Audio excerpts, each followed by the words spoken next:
नमस्ते दोस्तों, the motivate story में आपका स्वागत है। क्या आप भी अपनी जिंदगी में कुछ बड़ा करना चाहते हैं? क्या आप भी चाहते हैं कि दुनिया आपको आपकी पहचान से जाने? तो रुकिए, ये कहानी सिर्फ आपके लिए है। अक्सर हम दूसरों पर निर्भर रहते हैं, सोचते हैं कि कोई आएगा और हमारी किस्मत बदल देगा। लेकिन क्या सच में ऐसा होता है या हमें अपनी कहानी खुद लिखनी पड़ती है? आज मैं आपको एक ऐसी कहानी सुनाने जा रहा हूँ जो आपको सिखाएगी कि अपने दम पर जीना ही असली सफलता है। इस कहानी का हर पल आपको सोचने पर मजबूर कर देगा और अंत तक आते आते आप एक नए जोश से भर उठेंगे। तो तैयार हो जाइए, क्योंकि अब शुरू होने वाली है एक ऐसी यात्रा जो आपकी सोच को बदल देगी। एक छोटे से गांव में जहां सूरज की किरणें भी मुश्किल से पहुंचती थीं, वहीं एक लड़का रहता था जिसका नाम था आरव।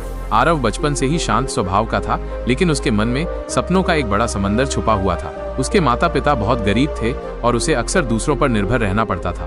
गांव में हर कोई उसे बेचारा आरव कहकर पुकारता था और ये बात आरव को अंदर ही अंदर कचोटती थी। एक दिन गांव में एक साधु महात्मा आए।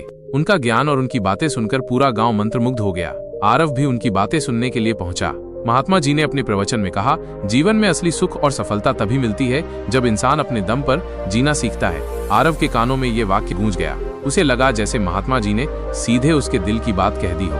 आरव ने उसी पल ठान लिया कि वो अपनी किस्मत खुद लिखेगा। उसने खेतों में मजदूरी करनी शुरू की, दिन रात एक कर दिया। लोग उस पर हंसते थे, कहते थे क्या कर लेगा ये लड़का, ये तो हमेशा दूसरों का मोहताज रहेगा।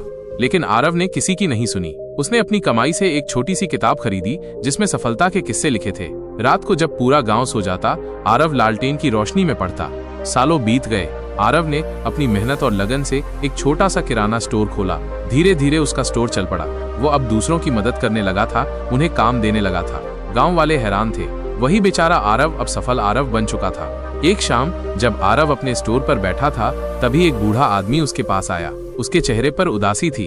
उसने आरव से मदद मांगी। आरव ने उसे सहारा दिया, खाने का इंतजाम किया और उसे कुछ पैसे भी दिए। बूढ़े आदमी ने आरव को आशीर्वाद दिया और कहा, बेटा, तुमने जो किया है उसका फल तुम्हें जरूर मिलेगा।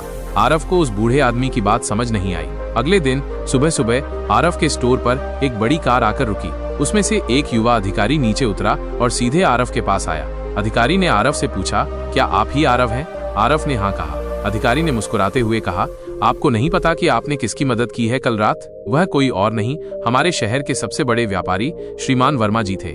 आरव अवाक रह गया। ये सुनकर उसे अपनी आंखों पर विश्वास नहीं हुआ। वर्मा जी ने आरव की ईमानदारी और मेहनत से प्रभावित होकर उसे अपने व्यापार में एक बड़ी साझेदारी की पेशकश की थी। आरव की आंखों में खुशी के आंसू थे। उसने अपने दम पर बिना किसी की मदद के एक ऐसी जगह बनाई थी जहां सपने सच होते थे। आरव की आंखों में चमक थी, एक ऐसी चमक जो उसने कभी नहीं सोची थी कि उसकी होगी। श्रीमान वर्मा के प्रस्ताव ने उसकी दुनिया बदल दी थी।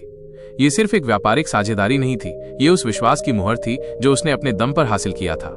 आरव ने विनम्रता से वर्मा जी का धन्यवाद किया और उनके प्रस्ताव को स्वीकार कर लिया। अगले कुछ महीनों में आरव ने वर्मा जी के साथ मिलकर व्यापार की नई ऊंचाइयों को छुआ। उसने अपनी मेहनत और दूरदृष्टि से वर्मा जी के व्यापार को और भी फैलाया। उसकी सादगी और जमीनी समझ ने उसे व्यापारियों के बीच लोकप्रिय बना दिया। लोग अब उसे बेचारा आरव नहीं बल्कि दूरदर्शी आरव के नाम से जानने लगे थे। उसने अपने गांव में भी कई विकास कार्य करवाए, स्कूल बनवाए और पानी की समस्या दूर की। एक दिन वर्मा जी आरव के गांव आए। वे आरव के पुराने किराना स्टोर पर खड़े थे जहां से उसने अपनी यात्रा शुरू की थी। वर्मा जी ने आरव की पीठ थपथपाई और कहा, तुम्हें याद है आरव, जब मैंने पहली बार तुम्हारी मदद की थी तो तुम सिर्फ एक छोटा सा किराना स्टोर चला रहे थे। आज तुम लाखों लोगों के लिए प्रेरणा हो। आरव ने मुस्कुराते हुए कहा, जी सर, वो सब आपके आशीर्वाद और मेरी माँ की शिक्षा का परिणाम है। वर्मा जी ने गहरी सांस ली और बोले, नहीं आरव, ये सब तुम्हारी अदम्य इच्छा शक्ति और अपने दम पर कुछ कर दिखाने के जुनून का परिणाम है। मैंने तुम्हें सिर्फ एक मौका दिया, लेकिन उसे भुनाया तुमने। तुम्हें पता है मैं तुम्हें क्यों पसंद करता हूँ? क्योंकि तुम कभी अपनी जड़ों को नहीं भूले। तुम हमेशा विनम्र रहे। आरव ने देखा कि गांव के लोग उसे घेर कर खड़े थे, सब उसकी कहानी सुनना चाहते थे।